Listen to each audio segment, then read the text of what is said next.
శ్రీ శ్రీ పరమహంస యోగానంద గారి మానవుడి నిత్యాన్వేషణ రోజువారీ జీవితంలో భగవంతుని అనుభవంలోకి తెచ్చుకోవడం మీద ప్రసంగాల వ్యాసాల కూర్పు మొదటి పుస్తకంలోని 40వ ప్రసంగం విశ్వవ్యాప్త క్రీస్తు కూటస్థ చైతన్యానికి సోపానాలు.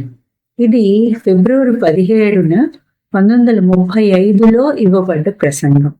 ఎక్కడ ఇచ్చారు అనేది ఇక్కడ మెన్షన్ చేయలేదు. విశ్వవ్యాప్త క్రీస్తు కూటస్థ చైతన్యానికి సోపానాలు. ఈ ప్రపంచంలో మనం మన ఆలోచనలకు పరిమితమయ్యాం. మనకి మన సొంత భావాల మీద మోజు ఉండడం సహజమే. కానీ ఈ విధమైన పక్షపాతం వల్ల మనం మన భావాల కన్నా గొప్పవైన మెరుగైన ఇతరుల భావాలను గుర్తించడంలో విఫలమవుతున్నాం. మనం పెద్ద మనసుతో దేని గురించి మొండి పట్టుదల లేకుండా ఉంటే మనం అవగాహనలోను జ్ఞానంలోను ఎదుగుతాం. జాతి, వర్గ, కుటుంబ నేపథ్యాల ప్రభావం వల్ల పుట్టిన అసూయలు, ఆచార వ్యవహారాలు, వాడుకల వల్ల ఒక వ్యక్తి అభిప్రాయాలు, ఆలోచన ధోరణి ఇంకెంత మాత్రమూ ప్రభావితం కాకుంటే అతడు మానసికంగా స్వేచ్ఛను పొందుతాడు. పడమటి వాసులైన మీరు కుర్చీల మీద కూర్చుంటారు. తూర్పు దేశస్థులమైన మేము ఇక్కడి వాతావరణం ఎంతో వేడిగా ఉండటం వల్ల భూమికి దగ్గరలో ఉన్న గాలి చల్లగా ఉంటుంది కాబట్టి నేల మీద కూర్చుంటాం. కానీ తూర్పు దేశస్థులకు అలా కూర్చోవడం సౌకర్యంగా ఉంటుంది కాబట్టి ప్రతి ఒక్కరూ నేల మీదే కూర్చోవాలని మనం అనకూడదు. జాతీయ ఆచారాలు, వ్యవహారాలు మనం విషయాలను చూసే తీరును తగినంతగా చెప్పుకోదగిన విధంగా పరిమితం చేస్తాయి. కానీ మనం ప్రాంతీయ అభిమానాల, అలవాట్ల, గుడ్డి బానిసత్వం నుంచి స్వేచ్ఛను పొందగానే మనం మరే ఇతర జాతిలో ఉన్న మంచి చెడులను నిజంగానే చూడగలుగుతాం. వ్యక్తులుగా మన స్వప్రయోజనాలకు మంచికి దోహదం చేసేదాన్ని చేయాలనే ఇచ్చ వల్ల కొంతవరకు మనం హద్దులు ఏర్పరచుకుంటాం. ఆ విధంగా ప్రతి మానవుడు ఎక్కువగానో తక్కువగానో తన అహంకారపూరితమైన కోరికలకు, అనుభవాలకు బందీ అయి ఉన్నాడు. అతడు తన అనుభవాల విస్తారాన్ని పెంచుకుంటుంటే అతడి చేతన సాగడం మొదలవుతుంది. అది ఎలాంటిదంటే ఒక రబ్బరు తీగను ముక్కలు కాకుండా అనంతంగా సాగదీయడం వంటిది. నిజానికి మీరు మీ చైతన్యాన్ని ఎంతగా సాగదీస్తే అంత గొప్పగా అది అవుతుంది. మన బంధువులను ప్రేమించడాన్ని నేర్చుకోవడం మన చేతనను విస్తరింప చేసుకునే శిక్షణలో కేవలం ఒక భాగం అంతే. మన సొంతమని మనం అనుకునే వాళ్ళను ప్రేమించడం అనేది అందరినీ ప్రేమించడం అనే దానికి ముందుగా చేసే అభ్యాసం.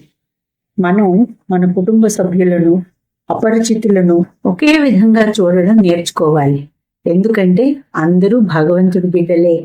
ఆయన మీకు కొద్దిమంది నిర్దిష్టమైన కుటుంబ సభ్యులను వాళ్ళ ద్వారా మీ చేతనను విస్తరించుకోవడం అభ్యాసం చేయడానికి ఇచ్చాడు. ఒకరినొకరు సంతోషంగా చూడాలనే కోరికతో భర్త భార్యకు, భార్య భర్తకు సేవ చేసినప్పుడు క్రీస్తు చైతన్యం సృష్టిలోని ప్రతి అణువులోనూ వ్యాపించి ఉన్న భగవంతుడి ప్రేమపూర్వక విశ్వ మేధస్సు వాళ్ళ చేతన ద్వారా తనను తాను వ్యక్తం చేసుకోవటం మొదలుపెట్టింది. ఇతరుల కోసం ఏ విధమైన స్వార్థపూరితమైన ప్రయోజనం లేకుండా మీరెప్పుడు ఏది చేసినా మీరు క్రీస్తు చేతన స్థలంలోకి అడుగు పెడుతున్నారు.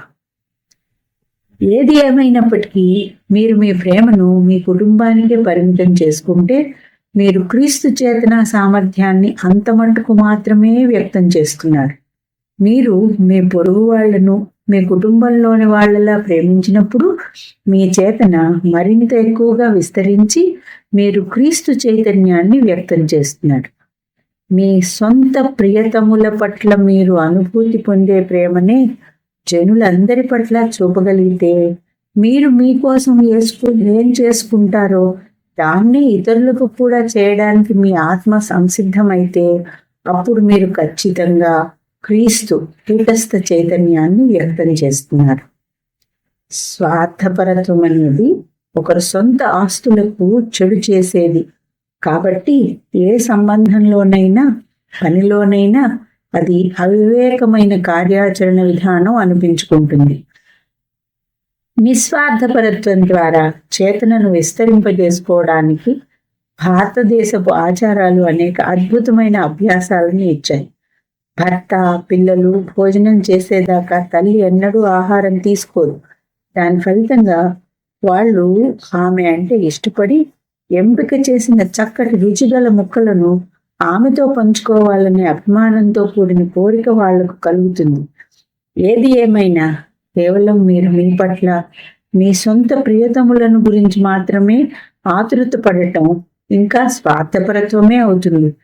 మీకోసం, మీ కుటుంబం కోసం ఎంత ఇష్టంగా మీరు చేసుకుంటారో ఇతరుల కోసం కూడా అంతే ఇష్టంగా చేసినప్పుడు మీరు స్వార్థపరత్వం అనే చిన్న ప్రాంతాన్ని వదిలి క్రీస్తు చైతన్యం అనే విశాల తలంలోకి ప్రవేశిస్తున్నారు.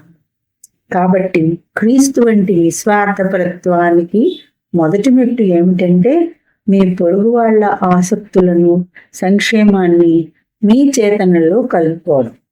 ప్రతిదాన్ని ఇచ్చేయాల్సిన అవసరం లేదు, కానీ ఇతరులకు సహాయం చేయాలనే గాఢమైన కోరిక మీకు ఉండాలి.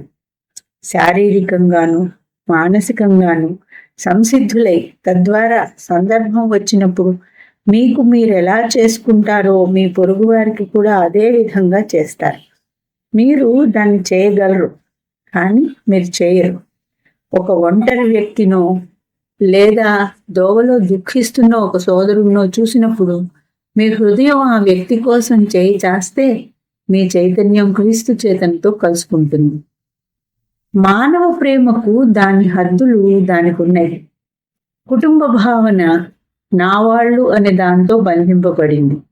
దేశం పైన ప్రేమ ఇంకా గొప్పది, ఎందుకంటే దేశ సంక్షేమం కోసం మీరు మీ సంతోషాన్ని త్యాగం చేయడానికి సిద్ధమైనప్పుడు మీరు మీ చైతన్యాన్ని ఇంకా విశాలమైన పరిధిలో విస్తరించుకున్నారు. అన్ని దేశాల గురించి మీ స్వదేశం గురించి ఏ విధంగా భావిస్తారో ఆ విధంగా భావిస్తే మీ ప్రేమ ఇంకా గొప్ప మార్గంలో ఎక్కువగా ప్రకటమవుతుంది. ఆ విశ్వ క్రీస్తు చేతన వ్యక్తీకరణకు మీరు ఒక విశాలమైన మార్గం అవుతారు. ఎవరు నా తల్లి, ఎవరు నా సోదరులు అని యేసు అన్నాడు. మత్తయి 12:48 బైబిల్. ఎందుకంటే ఆ భగవంతుడి ప్రేమ ఒక్కటే ఉందని, అదే అందరి వ్యక్తిగత మానవ బాంధవ్యాల ద్వారా విశదమవుతుందని ఆయన తెలుసుకున్నాడు. నా చేతనలో నేను ఒక అమెరికా వాసికి, భారతీయుడికి, ఆఫ్రికన్కు, జర్మనీ దేశస్థుడికి, ఫ్రెంచ్ జాతీయుడికి లేదా ఒక ఆంగ్లేయుడికి మధ్య ఏ భేదాన్ని చూడను. అది నా గురువైన స్వామి శ్రీ యుక్తేశ్వర్ గారి నుంచి నేను పొందిన శిక్షణ నుంచి వచ్చింది. వంశపారంపర్యమైన సాంఘిక విద్యా శిక్షణలు చాలా మట్టుకు పక్షపాత ధోరణులను పోషిస్తాయి. నేను అన్ని జాతులను, దేశాలను ఒకే విధంగా ప్రేమిస్తాను. నేను ఏదైనా ఒక దేశానికి కట్టుబడి పరిమితం కావాలని కోరుకోవడం లేదు. యథార్థానికి మనం అమెరికా వాసులో లేదా భారతీయులు అనేది కేవలం కొద్ది కాలం వరకే. మనం మరణించినప్పుడు మనందరం ఒక్కటే. మనం ప్రపంచ పౌరులమని ఎరిగితే విస్తరించిన చైతన్యాన్ని కలిగి ఉంటాం. చైతన్యపు మానసిక విస్తరణ. మీరు మీ చేతనను మానసికంగా సాగదీసి ఆ విధంగా మీరు మీ చిన్ని అహాన్ని అనుభూతి పొందకుండా మొత్తం ప్రపంచమంతటికీ మంచి కోసం విస్తరించిన మీ ఆత్మగా భావించండి. క్రీస్తు కూటస్థ చైతన్యాన్ని వ్యక్తం చేసే ఒక మార్గం అది. ప్రతిరోజు మీరు వేలాది ఆలోచనలు చేస్తుంటారు, సుమారుగా గంటకు 1000 ఆలోచనలు. మీరు రాస్తున్నప్పుడు మీరు ఆలోచిస్తున్నారు. మీరు సుమారుగా 2500 ఆలోచనలు చేస్తున్నారు. ఒక సాధారణ మానవుడు సుమారుగా ఒక రోజుకు 12,000 ఆలోచనలు చేస్తాడు. ఒక లోతుగా ఆలోచించే వ్యక్తి సుమారుగా 50,000 ఆలోచనలు చేస్తాడు. దృష్టిని ఏకాగ్రం చేయడం ద్వారా దగ్గరగా 500,000 ఆలోచనలను ఒక్క రోజులో చేయవచ్చని నేను కనుగొన్నాను. భారతదేశంలో 18 భాషలు ఎరిగి అందులో 12 మాస్టర్ ఆఫ్ ఆర్ట్స్ పట్టా పొందిన వ్యక్తిని, ఒక ఆయన్ని నేను ఎరుగుదును. ఆయన మెదడు గుండా ఎన్ని వేల ఆలోచనలు పోయాయో ఆలోచించండి. అయినప్పటికీ అవి ఒకదానితో ఒకటి కలవు. మెలకువగా ఉన్నప్పుడు కొంతవరకు మీరు చేసే ప్రతి ఆలోచనను మీరు ఎరిగి ఉంటారు. మీ శరీరంలో ఎక్కడైనా ఒక సూదితో గుచ్చితే మీరు వెంటనే దాన్ని ఎరిగి ఉంటారు. దాని అర్థం ఏమిటంటే, మీ శరీరంలో ఉన్న ప్రతి ఒక్క కోట్లాది కణాలలోనూ మీ చేతన ఉంది అని. 60 సంవత్సరాలు గడిచాక మీరు చేసిన అన్ని ఆలోచనలను మీరు గుర్తు తెచ్చుకోగలరా? అది అసాధ్యంగా కనిపిస్తుంది. అయినప్పటికీ మీ జీవితంలో జరిగిన అన్ని ఘటనలు మీ అవచేతన మనస్సులో నమోదై ఉన్నాయి. ఏ ఆలోచనలైతే ప్రధానమైనవో మనస్సు వాటిలో చాలా వాటిని తిరిగి జ్ఞప్తికి తెచ్చుకోగలదు. మీరు ఏకాగ్రతను, జ్ఞాపక శక్తిని ఎంత ఎక్కువగా పెంపొందించుకుంటే అంత ఎక్కువగా మీరు గుర్తు పెట్టుకోగలుగుతారు. చేతన, అవచేతన, అధిచేతన జ్ఞాపక శక్తులు. మనస్సుకున్న పరిధి ఎంతో గొప్పది. భగవంతుడు మీకు జాగృత చేతన, అవచేతన, అధిచేతనను ఇచ్చాడు. మీ చేతన మనస్సుకు నిర్దిష్టమైన పరిమితులున్నాయి. కొన్ని సంవత్సరాలు గడిచాక అది వివిధ విషయాలను మర్చిపోవడం మొదలు పెడుతుంది. కానీ మీ అవచేతన మనస్సుకు గొప్ప జ్ఞాపక శక్తి సామర్థ్యం ఉంది. ప్రతి ఆలోచన, అనుభవం అవచేతన అనే భాండాగారంలో భద్రంగా ఉంది. నేను అనే ప్రతి మాటను మీ చేతనా మనస్సు మర్చిపోవచ్చు, కానీ మీ అవచేతనా మనస్సు వాటినన్నింటినీ నమోదు చేస్తుంది. మీ అవచేతనా మనస్సుకు వెనుక మీ అధిచేతనా మనస్సు ఉంది. అది దేన్ని ఎన్నడూ మర్చిపోదు. మీరు చేసిన ప్రతిదాన్ని, ప్రతి ఆలోచనను అధిచేతనా మనస్సు రికార్డు చేసి పెట్టింది. మరణం సంభవించినప్పుడు ఈ ఆలోచనలు, అనుభవాలు అన్నీ మీ శరీరాన్ని వదిలేసే ముందు మీ మనస్సు ముందు తళుక్కుమంటాయి.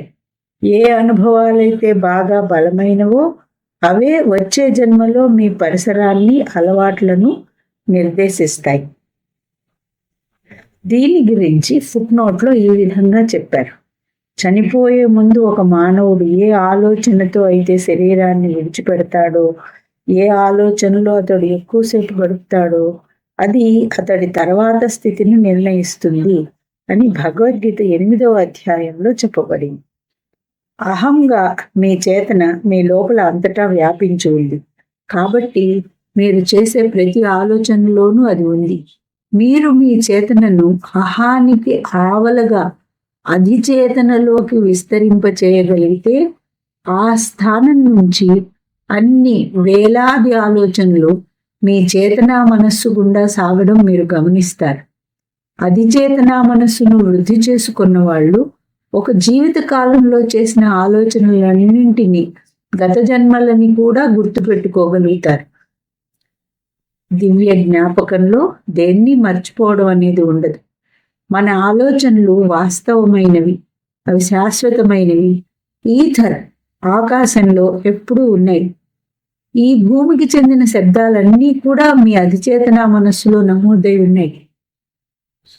అందువల్లే 2 పిచ్చుకలు ఒక పెన్నీకి అమ్ముడుపోవా, అందులో ఒకటి మీ తండ్రి ఆజ్ఞ లేకుండా భూమి మీద పడదు అని యేసుక్రీస్తు అనగలిగాడు. మత్తయి 10.29.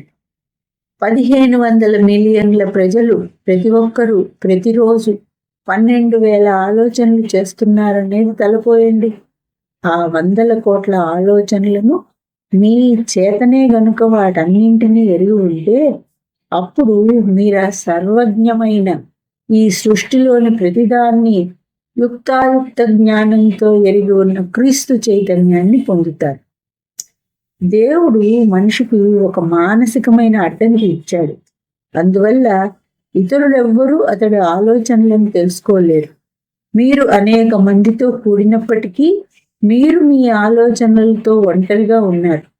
ఇతరులకు మార్గదర్శనం చేయాలని భగవంతుడు వారిని ఆదేశిస్తేనో, లేదా సాధనలో తాము పరిపూర్ణత పొందడం కోసం తమకు సాయం చేయమని శిష్యులు బతిమలాడుకొని వాళ్లకు ఆ స్వేచ్ఛను ఇస్తేనో తప్పించి క్రీస్తు చైతన్యం ఉన్నవారు కూడా ఇతరుల ఆలోచనలలో చొరబడ్డానికి ప్రయత్నించరు.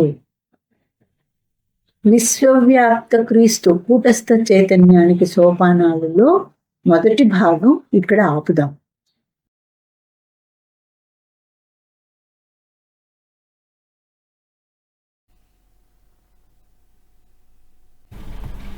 జ్ఞాన సంపన్నుడైన మానవుడు అనేక జన్మములెత్తిన పిమ్మట విజ్ఞాని అయి నన్ను శరణము నొందుచున్నాడు.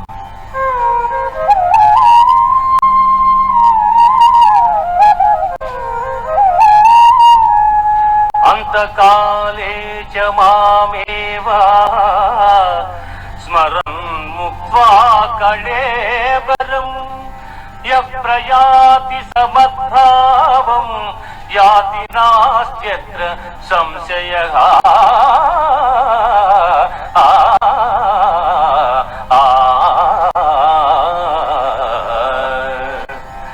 ఎవడు అంత్యకాలమును నన్ను స్మరించుచు శరీరమును వదలుచున్నాడు వాడు నన్నే చెందుచున్నాడు.